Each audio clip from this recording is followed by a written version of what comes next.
우리 오늘도 수요일에 오신 우리 귀한 성도님들을 사랑하고 축복합니다. 우리 옆에 있는 분들과 함께 인사하겠습니다. 샬롬, 샬롬. 옆에 사람들이 멀리 계시네요. 우리 오늘 하나님께 감사함으로 기도하고 우리 수요 예배를 거룩하고 기쁘게 올려드리도록 하겠습니다. 제가 기도할게요. 사랑해 주님, 고맙고 감사드립니다. 우리들이 오늘도 주님의 성전에 나와 하나님께 예배드리게 하시고 하나님의 이름을 부르게 하시고 또 하나님의 말씀으로 채워지게 하시는 은혜를 저희가 감사하게 하여 주시옵소서. 아버지, 새해를 허락하셨고 그 새해에 아무 일 없이 하루하루가 흘러가게 하심을 감사합니다. 그리고 우리가 일상을 하나님께 감사할 수 있는 그런 마음을 회복시켜 주시고 예배 자리에 나오는 것이 더욱더 기쁨으로 가득 차게 하여 주시고 나만 나오는 것이 아니라 주님 모르는 사람들에게 귀한 복음을 전할 수 있는 열정적인 마음들 우리에게 허락하시기를 간절히 간구합니다. 그리고 오늘 우리가 찬양하면서 마음문을 활짝 열고 하나님의 말씀을 들을 준비, 또 하나님을 만날 준비 기쁨으로 하기 원하오니 사모하는 자들마다 주님 찾아가 주시옵소서. 감사합니다. 우리의 예배를 받으실 예수님의 이름으로 기도드립니다. 아멘. 우리 원하고 바라고 기도합니다. 함께 찬양합니다.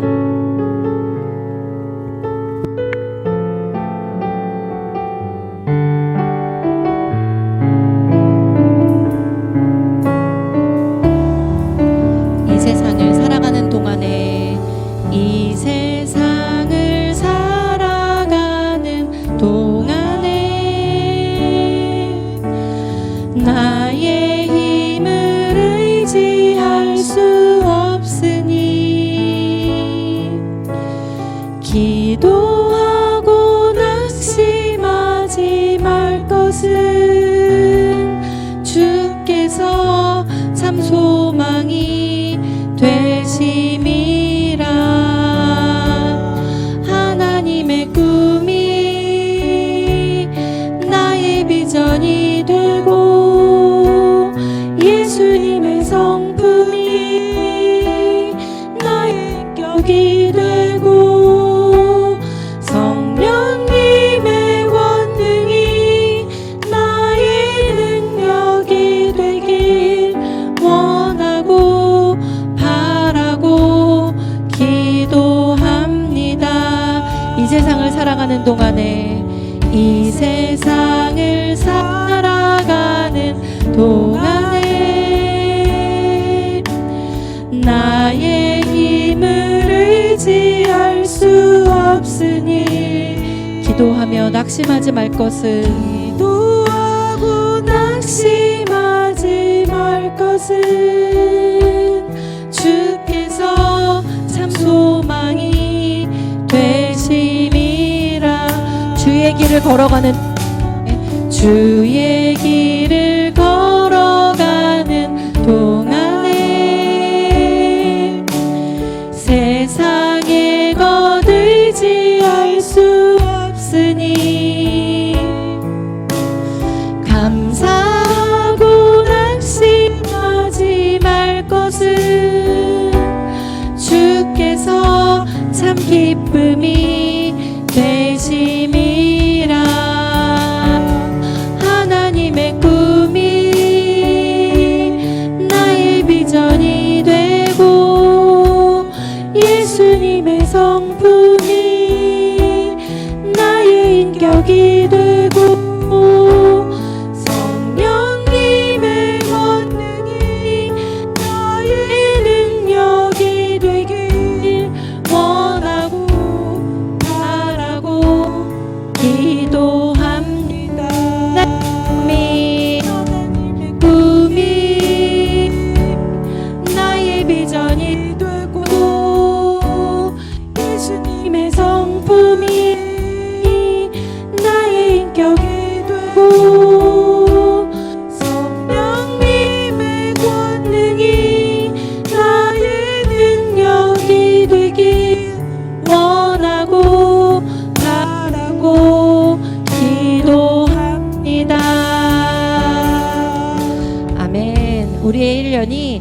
하나님 안에서 하나님의 꿈이 우리의 비전이 되고 예수님의 성품이 우리의 인격이 되며 성령님의 권능이 우리의 능력이 되기를 소망합니다. 아멘. 우리 이 시간 박수 치면서 지금 우리가 찬양하도록 하겠습니다.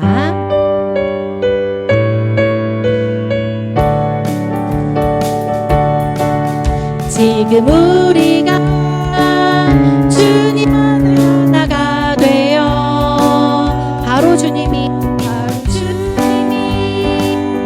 원하시는 뜻대로 주님의 크신 영광 높이는 노래가 되어 온 세상을 아름답게 하리라. 지금 우리가 주님 안에 지금 우리가 주님 안에 하나가 되어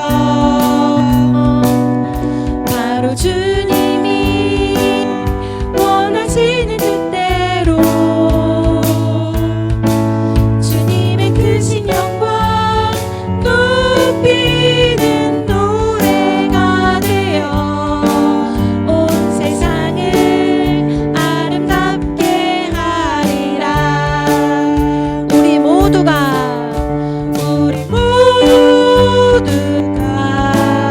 주를 노래하는 아름다운 소리로 하나가 되어 바로 이곳을 더욱 아름답게 하리라. 지금 우리가 주님 안에 하나가 되어 바로 주님이 원하시는 뜻대로 주님의 크신 영광 높이는 노래가 되어 온 세상을 아름답게 하리라. 우리 모두가 주님을 노래합시다. 우리 모두가 주를 노래하는 아름다운 소리로 하나가 되어 바로 이곳을 더욱 아름답게 하리라. 네, 지금 우리가 주님 안에 하나가 되어 2024년 우리 늘 하나 됩시다. 주님이 원하시는 뜻대로 주님 원하시기 원합니다. 주님의 크신 영광 높이는 노래가 되어 온 세상을 아름답게 하리라. 우리 모두가 주를 노래하는 우리 모두가 주를 노래하는 아름다운 소리로 하나가 되어 바로 이곳을 더욱 아름답게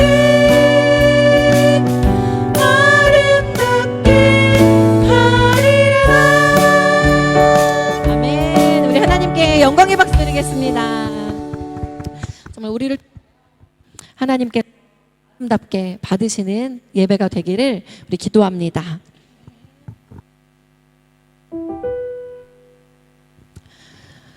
언제나 우리에게 자비로우시고 사랑 많으신 주님 찬양했으면 좋겠습니다. 우리 오나의 자비로운 주 찬양하겠습니다.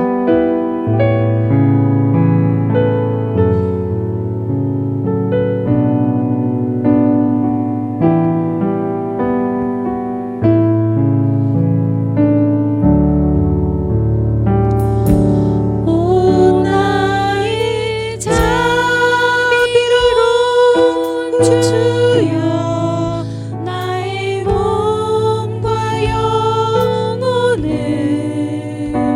주님 은혜로 다 채워주소서.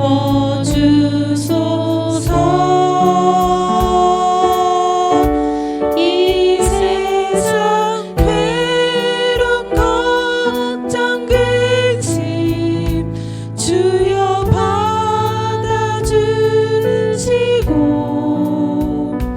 힘든 세상에서 인도하소서. 오 나의 자비로운 주여, 오 나의 자비로운 주여 나의 몸과 영혼을 주님 은혜로 다 채워주소서.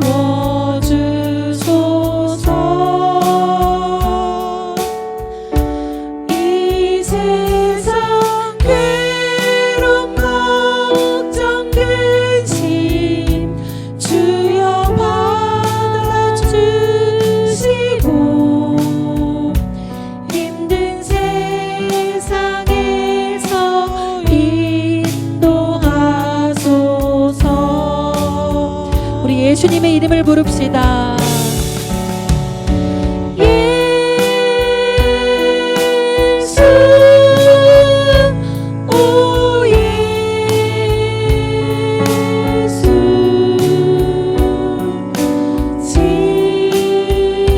지금 오셔서. 우리 예수님의 이름을 간절히 부릅시다. 예수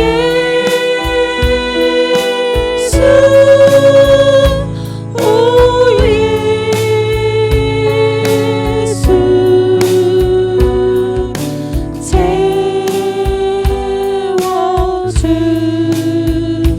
채워주소서. 모여라 주께 찬양하라. 모여라 주께 찬양하라. 나의 귀한 친구여, 귀한 친구 주 이름 앞에 너 두 손 모으고 주 이름 앞에 너 두 손 모으고 이 세상 괴로움 걱정 근심 이 세상 괴로움 걱정 근심 주여 받아주시고 험한 세상에서 인도하소서. 예수님의 이름을 부릅시다. 예수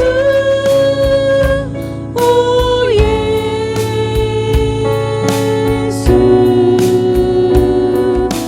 지금 오셔서. 예수님 예수 오 예수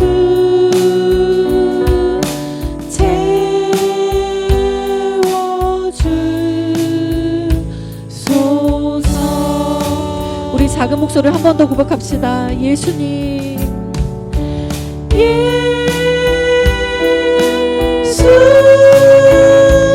오 예수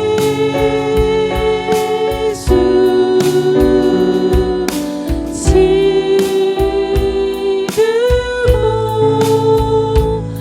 오셔서.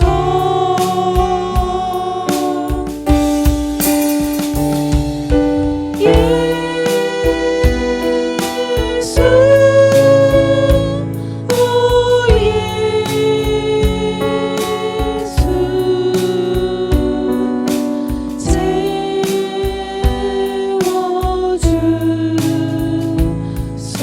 채워주소서. 주님께서 나의 이름을 부르는 자마다 나를 만날 것이라고 말씀하셨습니다. 우리 이 시간 예수님의 이름을 부릅시다.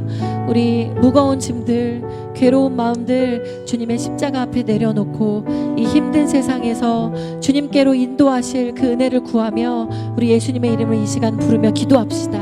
우리 이 시간 주님의 이름 한번 부르고 예수님을 부르고 찾고 구하는 기도하시겠습니다. 신약성경 마태복음 7장 7절에서 12절까지 우리 한 목소리로 함께 봉독하겠습니다. 구하라 그리하면 너희에게 주실 것이요 찾으라 그리하면 찾아낼 것이요 문을 두드리라 그리하면 너희에게 열릴 것이니 구하는 이마다 받을 것이요 찾는 이는 찾아낼 것이요 두드리는 이에게는 열릴 것이니라. 너희 중에 누가 아들이 떡을 달라 하는데 돌을 주며 생선을 달라 하는데 뱀을 줄 사람이 있겠느냐. 너희가 악한 자라도 좋은 것으로 자식에게 줄 줄 알거든 하물며 하늘에 계신 너희 아버지께서 구하는 자에게 좋은 것으로 주시지 않겠느냐. 그러므로 무엇이든지 남에게 대접을 받고자 하는 대로 너희도 남을 대접하라. 이것이 율법이요 선지자니라. 아멘. 우리 옆에 분들하고 인사합니다. 참 잘 오셨습니다. 예, 참 잘 오셨습니다. 우리 산상수훈 계속해서 말씀을 작년부터 이제 2년째에 걸쳐서 나누고 있습니다. 작년 후반기 때 시작을 했는데 이제 오늘이 21번째입니다. 그만큼 산상수훈의 말씀이 굉장히 우리에게 중요한 말씀이고 우리가 어떻게 살아야 되는가, 우리의 의로움이 무엇인가, 또 우리가 이 세상을 살아갈 때에 어떤 모습으로 살아가야 되는가, 또 하나님이 원하시는 우리의 모습은 무엇인가, 또 여덟 가지의 복을 통하여서 우리들이 살아가는 모습, 또 하나님이 원하시는 모습, 그리고 우리의 의는 이 사두개인 바리새인과 서기관보다 훨씬 더 나아야 되고, 또 그렇게 살아가는 방법이 무엇인가, 또 우리가 이웃에 대하여서 또 하나님에 대하여서 어떤 모습으로 살아가야 되는가, 이제 그런 말씀을 계속해서 예수님이 가르쳐주고 있습니다. 그래서 사실은 우리의 신앙생활의 모든 부분, 이제 그것이 바로 이 산상수훈의 내용에 다 담겨져 있죠. 오늘 말씀은 하나님과의 관계를 다루고 있습니다. 오늘 말씀에 보면은 우리가 잘 아는 말씀이 나옵니다. 구하고 찾고 두드리라. 그래서 이 오늘 말씀에는 세 가지의 동사가 나오죠. 구하는 것, 그리고 찾는 것, 그리고 두드리는 것. 영어로 보면은 ask, 그다음에 seek, 그다음에 knock. 그래서 그 세 가지를 이제 동사가 나옵니다. 그래서 어떤 분들은 요거를 이제 간단하게 3K라고 부릅니다. 여기 다 K가 들어가기 때문에 ask, seek, knock 그렇게 세 개가 들어가기 때문에 3K, 3K라고 이렇게 부르죠. 여기에 사용된 헬러 동사들을 보면요, 모두 다 현재형입니다. 즉 계속해서 구해라. 그러면 너에게 주실 것이요. 계속해서 찾으라. 그러면 찾을 것이요. 계속해서 문을 두드리라. 그러면 너희에게 열릴 것이니. 원문에는 이렇게 이제 해석을 합니다. 이 바울은 데살로니가 교인들에게 비슷한 말씀을 했죠. 항상 기뻐하라. 쉬지 말고 기도하라. 범사에 감사하라. 여기서 이 쉬지 말고 기도함에 대해서 예수님이 이제 이 말씀을 토대로 하여서 이 바울이 쉬지 말고 기도하라 그렇게 말씀을 한 겁니다. 무엇인가 필요가 한 것이 있을 때에 응답이 될 때까지 하나님께 끊임없이 구하고 간구하라는 그런 의미죠. 그런데 기도할 때는 기도의 준비가 있어야 되고 기도의 내용이 있어야 되고 이 기도하는 방식이 있습니다. 항상 우리가 이것을 이제 유념해서 우리가 기도를 해야 되는데, 그래서 예수님이 가르쳐 주신 이 주기도는 기도의 내용에 대한 그런 말씀이었습니다. 그런데 오늘 말씀은 기도의 방식에 대한 말씀이죠. 어떻게 기도해야 되는가? 주기도문은 무엇을 기도해야 되는가? 오늘 말씀은 어떻게 기도해야 되는가? 그래서 예수님은 기도할 때에 구하고 찾고 두드리라, 이게 3번에 걸쳐서 말씀을 합니다. 기도하고 또 기도하고 또 기도하라. 이제 그것이 예수님이 말씀하신 강조인 것이죠. 점점 더 강도가 세워지고 더 비슷한 말씀을 2번이나 반복을 합니다. 한 말씀 안에 이 3번에 걸쳐서 더욱더 강하게 말씀을 하시는데 그걸 또 중복하여서 2번에 걸쳐서 또 말씀하시는 거죠. 그래서 7절 말씀이 그것이고 또 8절 말씀이 똑같은 내용인데 그렇게 반복을 합니다. 이 문제는 여기서 이 동사에 목적어가 없다는 것이죠. 아니 구하고 찾고 두드리는데 무엇을 구할 것인가, 그리고 무엇을 찾을 것인가, 그리고 무엇을 두드릴 것인가, 이 목적어가 없습니다. 자, 이 그 목적어에는 뭘 넣어야 될까요? 우리가 필요한 거 다 넣어도 됩니다. 그래서 비워놓으신 거죠. 너희들이 구하고 찾고 두드리는데 그 내용은 너희들이 원하는 것, 일단은 그것을 무엇이든지 구하라 라는 그런 말씀이 되어집니다. 기도자의 열정, 그 간절함, 이제 그런 것들이 그 안에 포함되어지는 것이죠. 처음에는 어떻게 구하는가 하면은 말로 구합니다. 구하라. 그 다음에는 두 발로 찾아 나섭니다. 찾으라. 그 다음에는 마지막에는 손을 들어서 문을 두드립니다. 입으로, 발로, 손으로. 또 기도를 했으면은 응답을 찾고 믿음으로 행동하라는 그런 의미인 겁니다. 기도하면서 하나님 알아서 해주십시오 라는 그런 것이 아니라 우리가 구하는 것이 있으면 실제적으로 기도하고 믿음으로 찾아가고 또 믿음으로 찾아가게 될 때에 문이 열리게 되는 그런 역사를 우리에게 이루어 주신다라고 하는 것이 오늘 이 기도에 대한, 어떻게 기도할 것인가에 대한 예수님의 대답이 바로 오늘의 말씀입니다. 근데 사람들은 그렇게 살아가지 못하죠. 베드로가 옥에 갇혀서 이 죽음을 앞두고 있을 때 이 교인들이 기도합니다. 이 베드로의 석방을 위해서 베드로가 풀려나게 해달라고, 이 베드로를 살려달라고 간절하게 기도를 하죠. 근데 막상 천사들의 도움으로 이 베드로가 기적적으로 감옥에서 나오게 되었을 때, 그리고 그들을 찾아갔을 때 그들은 베드로를 문 앞에 세워놓습니다.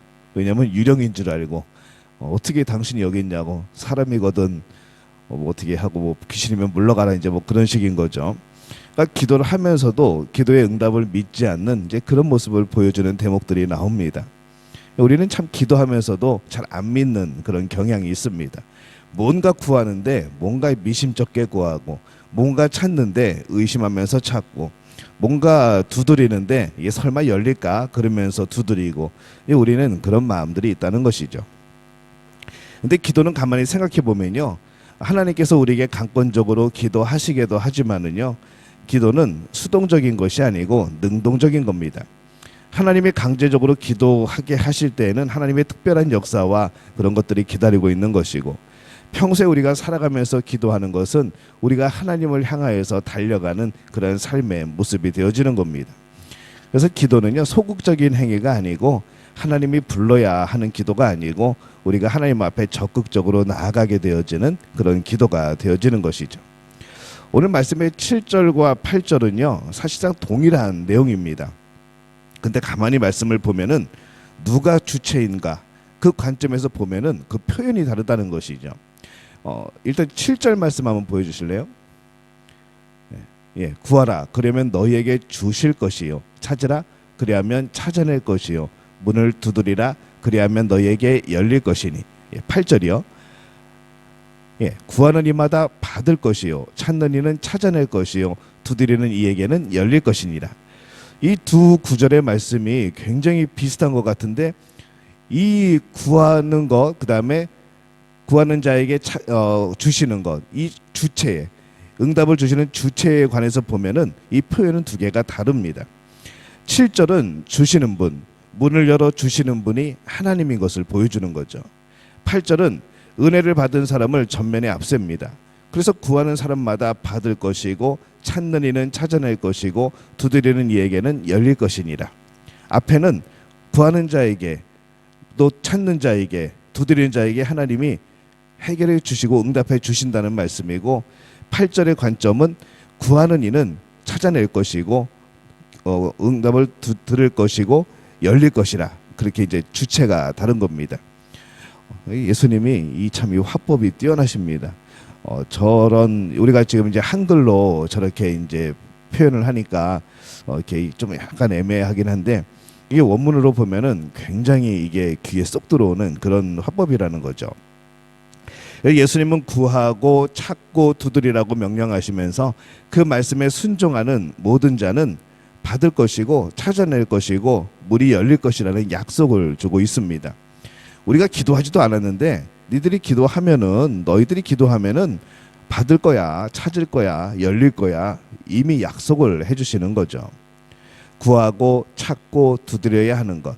그래서 이 하나님은 구하고 찾고 두드리는 자의 필요를 채우시는 분입니다. 하나님은 먼저 기도하게 하시고 또 그것을 주시는 거죠. 입으로 먼저 시인하게 하시고 우리에게 주십니다. 부지런히 찾게 하시고 발견하게 하십니다. 그럼 우리는 이제 뭘 해야 될까요? 구하고 찾고 두드리는 겁니다. 이 구하고 찾고 두드리지 않으면서 뭔가가 이루어지길 바라는 것은 이제 이거는 욕심이라는 거죠. 그래서 하나님의 일은요, 주시고 찾게 하시고 열어주시는 겁니다. 우리는 우리의 할 일만 하면 되는 것이죠. 그러면 하나님은 하나님의 일을 하시는 겁니다. 가끔 우리가 기도하면서 하나님의 영역까지 자꾸 넘봅니다. 그냥 기도의 응답까지 우리가 다 정해놓죠. 하나님 이것을 구합니다. 하나님 이것을 찾습니다. 하나님 이것을 두드립니다. 근데 하나님 이렇게 구할 때에 이렇게 해주십시오. 이렇게 할 때에 저렇게 해주십시오. 이 하나님의 영역을 자꾸 우리는 침범을 하는 거죠.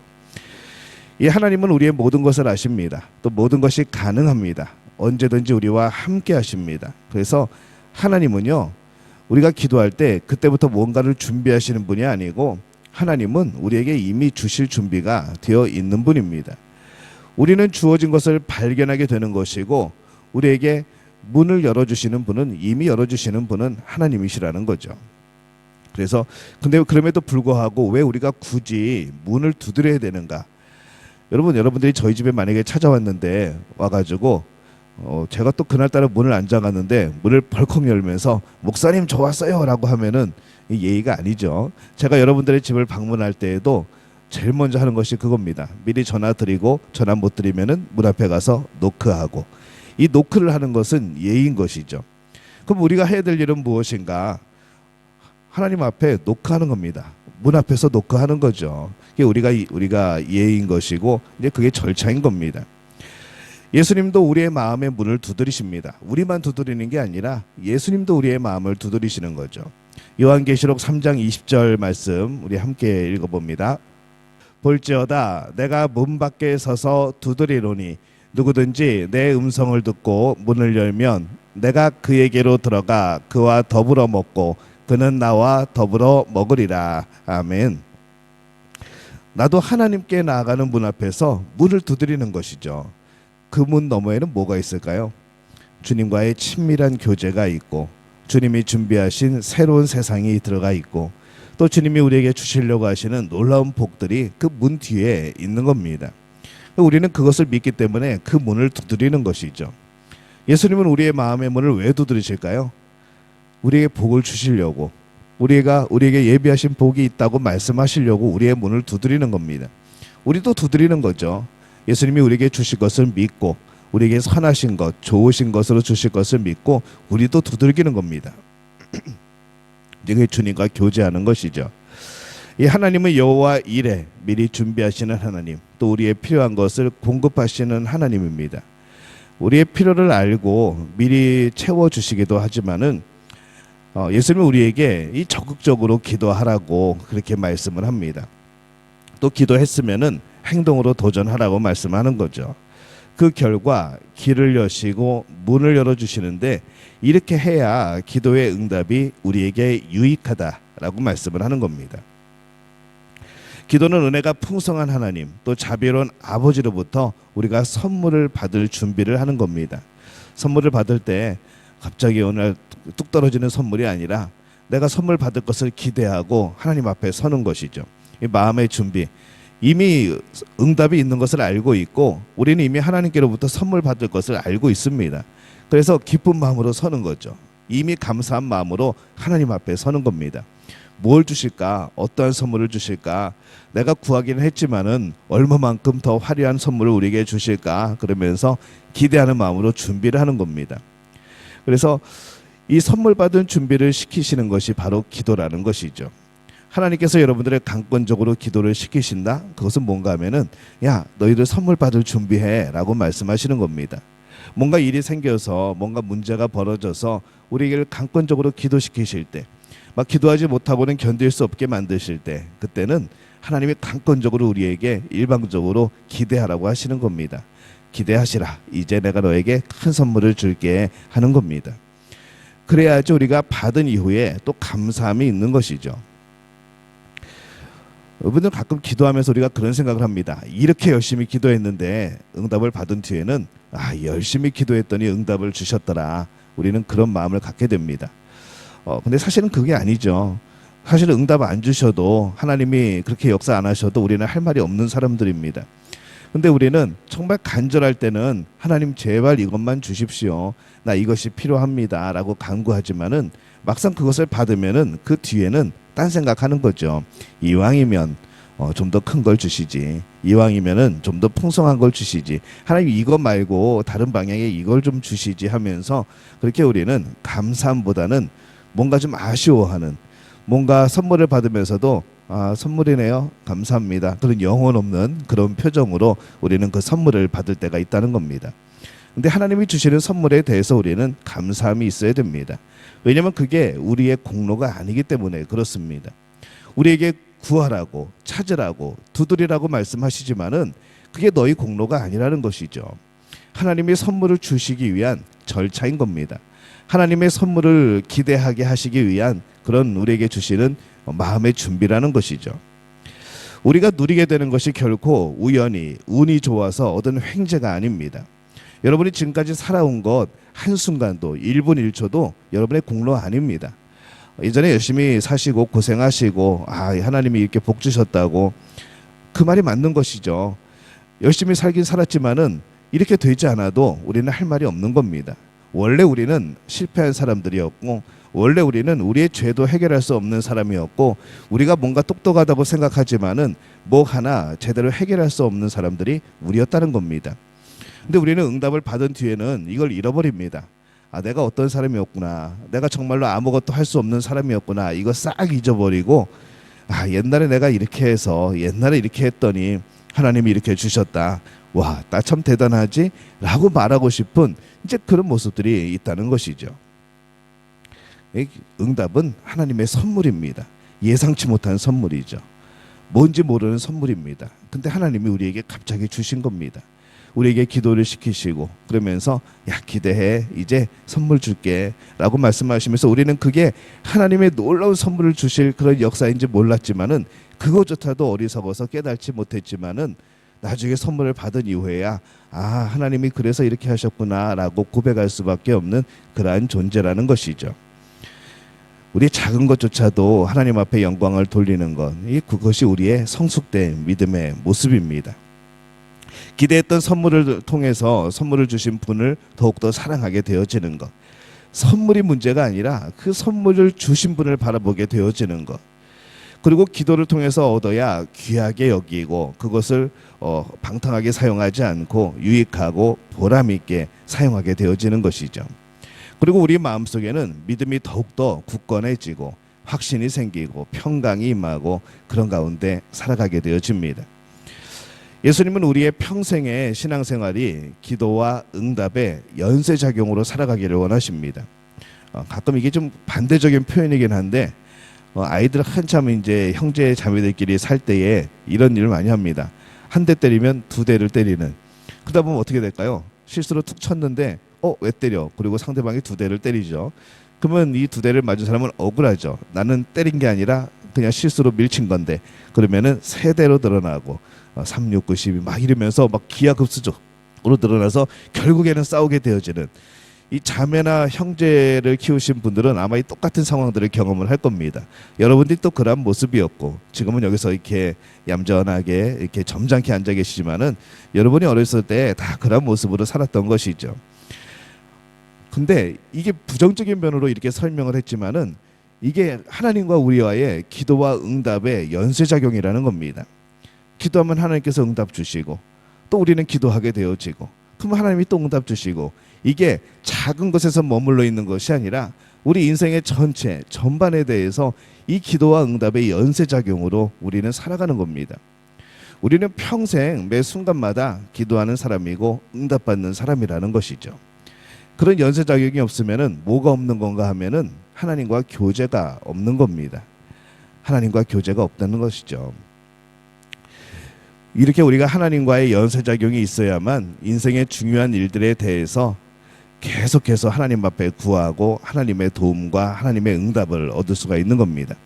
문제만 생길 때만 기도하면은 이 하나님이 이게 연쇄적용이 되지 않는다는 것이죠. 어느 날 갑자기 우리가 제일 찾아가기 싫은 곳이 언제인가 하면은 은행 대출 받는 거, 그 다음에 법정에 서는 겁니다. 근데 정말 필요할 때는 서게 되어지죠. 정말 필요할 때는 은행 문도 두드리기는 겁니다. 근데 기도가 이렇게 되어서는 안 된다는 것이죠. 기도는요, 늘 꾸준히 저축하고 꾸준히 이자 받는 겁니다. 늘 하나님 앞에 드리고 하나님 나라에 쌓아가고 또 하나님이 주시는 은혜를 누리고 살아가는 거죠. 그리고 정말 또 어떤 일이 있을 때에 갑자기 하나님을 찾아가서 하나님 이거 제발 좀 판결해 주십시오가 아니라 우리의 삶이 언제나 항상 질서 안에서 하나님 주신 말씀 안에서 살아가는 것, 그것이 진짜 필요한 우리의 신앙생활이라는 겁니다. 그때그때 필요한 것이 아니고 계속 이어져야 되는 것이 바로 그런 기도이라는 것이죠. 그런 것과 마찬가지입니다. 오늘 실컷 밥을 먹었다고 내일부터는 밥을 안 먹어도 되겠다. 지금 배부른 것을 생각하면서 이제 내일은 밥을 안 먹어도 되겠네라고 생각하는 것과 똑같습니다. 내일 다시 또 밥을 먹어야 되는 것이죠. 급기야는 오늘 점심에 밥을 먹고서도 이 저녁 먹기 전에 중간에 또 먹어야 되는 분들도 있다는 겁니다. 뭐 제 얘기는 아닙니다. 그렇게 우리가 먹어야 된다는 것이죠. 이 기도가 그렇다는 겁니다. 그래서 기도와 기도의 응답도 동일합니다. 지속적으로 기도하면 우리 인생 전체에 긍정적인 결과를 맺는 것이고요. 긍정적인 열매를 맺는 겁니다. 여러분 살아가면서 이게 내가 무슨 열매를 맺을지 모르는 겁니다. 우리는 순간순간 성령의 도우심으로 성령의 열매를 맺어가지만은 결국 우리 인생의 끝에서 나오는 그 열매는 지금 우리가 잘 모릅니다. 우리가 매 순간마다 진짜 하나님 앞에서 겸손히 살아가야 된다는 것이죠. 내 판단이 모든 것을 좌지우지하는 게 아닙니다. 내가 바라보는 관점이 하나님의 마음을 움직이고 하나님의 판단을 바꾸는 것이 아닙니다. 우리는 늘 하나님의 판단이 무엇인가, 하나님이 정말 원하시는 것이 무엇인가, 내가 무엇인가를 사랑하고 내가 무엇인가를 아끼고, 이것이 하나님이 아끼고 사랑하는 것이 아닐 수도 있다는 것이죠. 그러니까 내가 중심이 되어지고 내가 하나님이 되어지면은 참 힘든 겁니다. 나중에 무슨 열매가 맺혀질지 모르는 것이죠. 그래서 우리는 늘 하나님 앞에 물어보는 겁니다. 하나님이 원하시는 것이 뭡니까? 하나님의 기준이 뭡니까? 늘 이것을 물어보려면요, 우리가 겸손해야 됩니다. 겸손하여서 겸손한 마음을 가져야 하나님께 물어보게 되어지지, 내가 겸손하지 않으면은 나는 이미 판단하고 나는 이미 판정을 내려놓고 이건 아니지 않나라고 말하게 되는 것이죠.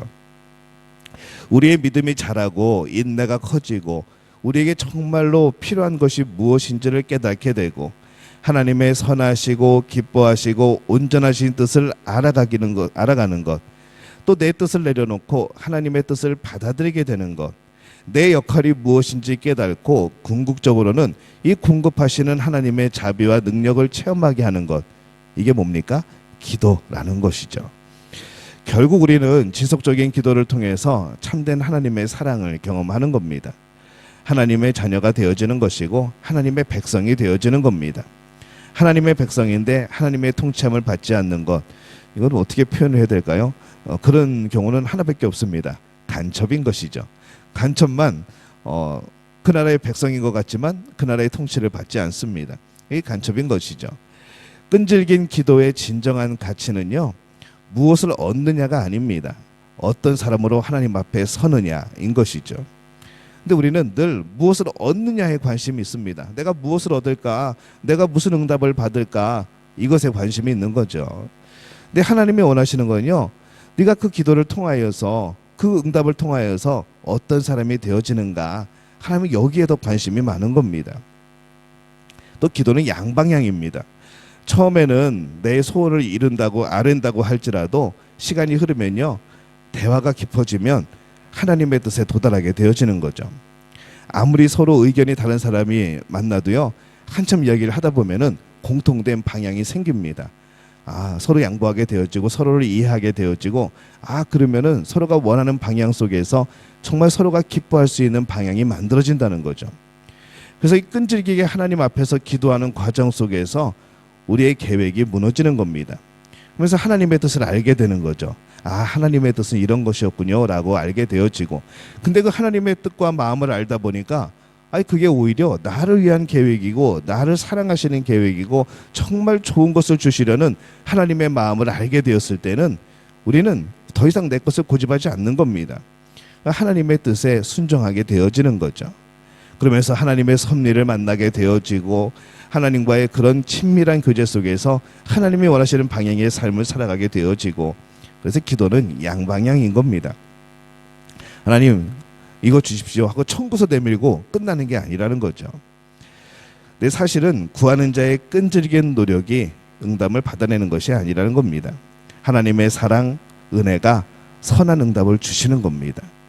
우리는 막 기도하면서 열심히 끈질기게 줄기차게, 성경에 이제 그런 비슷한 표현들도 나오지만은 간절히 구하는 거죠. 근데 결국 그 전에 우리가 모르고 있었던 것은 무엇인가 하면은 우리에게 응답을 주시는 것은 하나님의 선하심이라는 겁니다. 이미 하나님은 우리에게 사랑의 응답, 은혜의 응답, 선한 응답, 좋은 응답을 주시기로 작정을 하고 계신다는 거죠. 즉 구하는 자의 노력이 응답을 쟁취해내는 것이 아니라 주시는 분의 사랑이 좋은 응답을 주시는 겁니다. 그게 우리의 기도와 간구보다 더 큰 것이죠. 하나님은 이미 우리에게 좋은 것을 주시기로 작정을 하셨습니다. 한번 따라해 볼까요? 하나님은 우리에게 좋은 것을 주시려고 작정을 하셨다. 이것이 우리가 기도하는 마음 자세입니다. 하나님은 이미 여러분들이 가장 좋은 것을 주시기로 작정을 하십니다. 우리는 구하는 것은 기대하게 되는 것이죠. 하나님의 역사, 하나님의 놀라운 능력을 인정하게 되어지는 겁니다. 내 기도의 간구 내용보다 하나님이 주시려고 하는 것이 더 좋다는 것을 인정하는 것이 기도라는 거죠.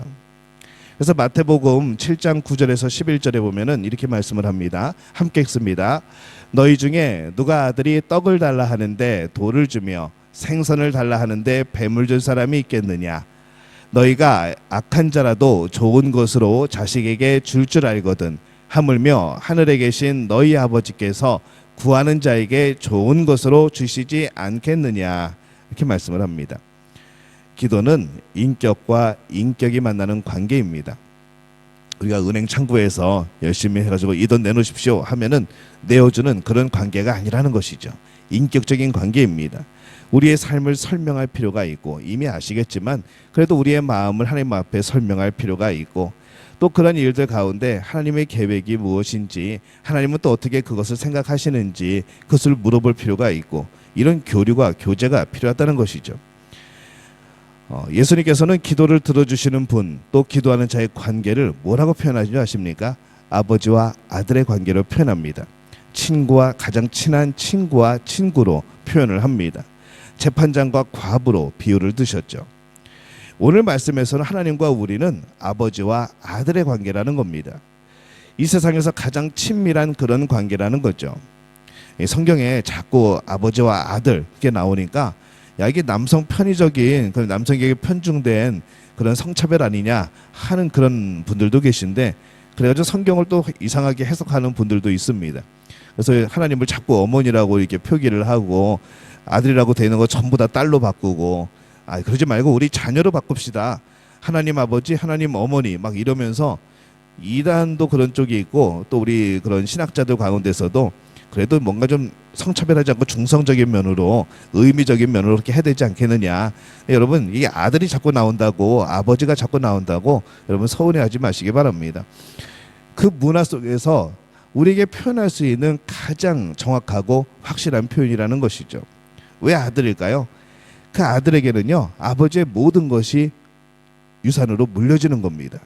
가장 중심이 되어지고, 나중에 아버지의 것을 내가 결정하고 내가 사용할 수 있는 권리를 가진 것, 그런 법적인 관계 속에서, 그런 모든 사람들 속에서, 관습 속에서 통용되어지고 가장 인정을 받을 수 있는 것, 누구도 깰 수 없는 그 관계가 아버지와 아들의 관계였다는 겁니다. 그러니까 성경에는 아버지와 아들이라고 계속 표현을 합니다. 아버지와 딸이라는 게 잘 안 나오죠. 아예 없나요? 그렇죠. 그렇다 보니 여러분들 딸이라고, 하나님 아버지는 맨날 아들만 좋아하셔, 그렇게 생각하시면 안 됩니다. 하나님의 모든 권리와 하나님이 주시는 모든 복을 물려받을 수 있는 그런 존재, 그게 바로 아들이라는 표현인 거죠. 우리 자신인 겁니다. 하나님의 자녀들. 이 세상에서 가장 친밀한 그런 관계, 이를 통해서 우리는 기도에 대한 확신을 더욱더 가질 수 있는 거죠. 우리의 기도를 들으시는 분이 내 모든 것을, 나에게 모든 것을 주실 수 있는 아버지라는 겁니다. 하나님은 우리의 아저씨가 아닙니다. 하늘에 계신 우리 아저씨가 아니라는 것이죠. 우리 아버지입니다. 우리는 그분의 사랑을 받는 자녀입니다.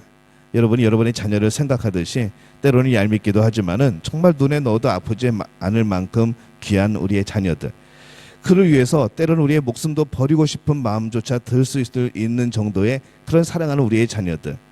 근데 하나님은 진짜로 우리를 위하여서 그 아들을 내어주신 것이죠. 우리를 살리시기 위하여서 예수 그리스도를 십자가에 못 박으신 겁니다. 정말 그렇게 사랑하신 것이죠. 그래서 오늘 말씀을 이해하기 위해서는요, 하나님의 성품을 우리가 알아야 됩니다. 하나님의 사랑이 우리의 기도의 전제 조건이라는 것이죠. 왜 우리가 하나님 앞에 기도할 수 있는가? 하나님이 우리를 사랑하기 때문에. 사랑하지 않는 사람이, 내가 미워하는 사람이 뭘 요구하면은 잘 들어주기 싫습니다. 그런 거죠. 근데 하나님은 우리를 사랑합니다. 이미 사랑하고 계시죠. 우리가 무엇을 구하는지 기다리고 계십니다. 기다리다가 말만 하면 들어주시려고 하는 거죠. 우리가 원하는 것이 아니라 더 좋은 것, 더 선한 것, 더 아름답고 풍성한 것으로 주시기를 원하시는 겁니다. 그래서 하나님은 구하는 자에게 구한 대로 주신다라고 하지 않습니다. 너에게 구하는 대로 주시는 것이 아니라 좋은 것으로 주신다고 말씀을 하는 거죠. 우리는 가끔 이게 오해를 합니다. 하나님이 내가 구하는 것을 주신다? 아닙니다. 하나님은 여러분에게 좋은 것으로 주시는 겁니다. 누가 볼 때 좋은 것, 여러분이 볼 때 좋은 것이 아니고 하나님이 볼 때 좋은 것으로 주시기로 작정을 하셨다는 것이죠. 우리는 때로는 기도의 응답을 구합니다. 기도하면서 구하죠. 근데 정말 나에게 좋은 것이 뭔지는 우리는 잘 모릅니다. 우리는 이해 못할 때가 많습니다. 하지만은 기도할 때에 굉장히 조심해서 구해야 되는 것이죠. 하나님, 이것을 주십시오. 하나님이 정말 그것을 주시면은 그게 나한테 유익이 될 것인가? 그럴 수도 있고 아닐 수도 있다는 것이죠. 모든 것이 준비가 되어 있지 않은데 많은 물질을 허락해 줬을 때 이 물질은요, 어떻게 처리해야 될지 모르는, 어떻게 운영해야 될지 모르는, 이거 어떻게 사용해야 될지 모르는 그런 것이 되어버립니다.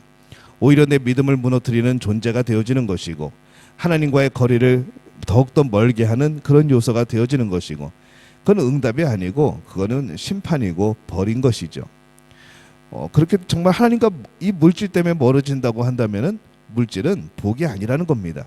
그거는 심판인 것이죠. 그래서 여러분들에게 물질이 갑자기 많이 들어왔을 때 여러분 정말 고민하셔야 됩니다. 이게 뭘까? 이런, 가끔 그러죠. 요즘 젊은 아이들 쓰는 말 중에 왜 나한테 왜 이러냐고. 여러분 질문하셔야 됩니다. 하나님 나한테 왜 이러세요? 라고 물어보셔야 되는 거죠. 갑자기 하나님이 막 물질도 많이 주시고 뭔가 다 형통케 하시고 물론 감사해야죠. 근데 여러분 어떤 순간 내가 벅참을 느꼈을 때는 질문하는 겁니다. 하나님 나한테 왜 이러세요? 라고 물어보는 거죠. 하나님 무엇을 하기를 원하세요? 하나님 어떻게 사용하기를 원하세요? 하나님 어떻게 해야지 내가 더 겸손하게 살아갈 수 있을까요? 물어보는 겁니다. 그래서 응답을 받았을 때 여러분 한 번 더 물어보시기 바랍니다. 물론 응답이 반갑고 기쁘고 감사한 일이지만은 한 번 더 물어보는 거죠. 하나님 이것을 통해서 내가 어떻게 되기를 원하셔요? 내가 무엇을 하기를 원하셔요? 내가 어떤 마음으로 하나님을 더 섬기기를 원하셔요? 이렇게 질문할 수 있다는 것은요, 굉장한 겁니다. 누가 선물을 줬는데 그것에 대해서 왜 나한테 선물을 주세요? 하게 되면 선물 준 사람이 뭔가 좀 약간 멋쩍을 겁니다. 근데 친밀한 관계 속에서는 무슨 선물을 주었을 때 이 선물이 어떤 의미예요? 나에게 왜 이 선물을 주셨어요? 그러면은 이 친밀한 관계 속에서는요, 선물을 주신 분이 설명을 해줍니다. 이거는 이렇게 사용하는 거고 너 전번에 생일 선물 내가 못 줬잖아? 이거 생일 선물이야 라고 설명을 해준다는 거죠. 근데 하나님이 우리와 그런 친밀한 관계라는 겁니다. 우리에게 설명을 해주시는 분이라는 것이죠. 근데 왜 우리가 설명을 못 듣는가? 물어보지 않기 때문에 그런 거죠. 그냥 주신 그대로 뭔지 모르고 그냥 쓰는 겁니다. 근데 한 번 더 질문하면요, 하나님과 더욱더 깊어지게 되는 겁니다. 하나님은 내가 기도한 대로 주시는 것이 아니라 항상 더 좋은 것으로 주십니다. 한번 따라해 볼까요? 하나님은 내가 기도한 대로 주시는 것이 아니라 항상 더 좋은 것으로 주신다. 그래서 우리가 안심하고 기도하는 겁니다. 내가 구하는 대로만 하나님이 응답해 주신다면요, 솔직히 어떻게 될지 모르는 겁니다. 근데 하나님은요, 내가 기도한 대로가 아니라 더 좋은 것으로 주시는 겁니다. 그러니까 우리가 안심하고 때로는 기도를 실수해도 때로는 잘못 구해도 우리에게는 좋은 것이 주어지게 되는 것이죠. 항상 좋은 것이라는 그런 것을 기도라는 그릇 안에 담아주시는 겁니다. 그래서 우리가 찾고 구하고 찾고 두드리다 보면요, 내가 생각했던 것보다 더 좋은 것을 주십니다. 누가복음에는 이렇게 표현되어 있습니다. 누가복음 11장 13절 함께 읽습니다. 너희가 악할지라도 좋은 것을 자식에게 줄 알거든 하물며 너희 하늘 아버지께서 구하는 자에게 성령을 주시지 않겠느냐 하시니라. 이 마태복음하고 왜 이게 내용이 다를까요? 생각을 해보면요, 누가는요, 이 마태가 좋은 것이라고 표현한 것을 뭐라고 이해를 했는가 하면은, 그거는 바로 성령이구나 라고 이해를 한 겁니다. 성도가 받을 수 있는 최고의 기도의 응답은 성령입니다. 성령을 주심으로 모든 것을 주시는 것이죠. 성령 안에는 은혜가 있고, 성령 안에는 은사가 있고, 그리고 성령 안에는 능력이 있고, 성령 안에는 지혜가 있는 겁니다. 모든 것이 있는 것이죠. 그래서 기도하다가 성령 받고 성령의 사람이 되니까 모든 것이 달라집니다. 바라보는 관점도 달라지고, 뭐가 가치가 있고 뭐가 가치 없는 것이 금방 느껴지게 되어지고, 우리가 하늘에 계신 하나님 앞에 기도하는 것이 아니라 내 안에는 성령을 통하여 기도하게 되니까 너무나도 친밀해지고, 왜 성령님이 기도의 응답인가? 하나님이 주실 수 있는 최고의 것이기 때문에 그렇습니다. 하나님 자신을 우리에게 주신 거죠.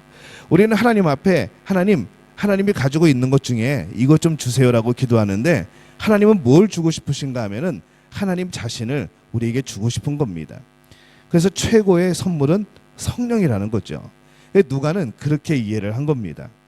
사람이 줄 수 있는 것은, 사람이 구하는 것은 최고의 것이 아닙니다. 내가 상상하고 내가 그동안 경험하였던 것 중에, 내가 뉴스 속에서, 내가 영화 속에서 봤던 것들 중에 제일 좋은 거, 우리는 그걸 구하는 거죠.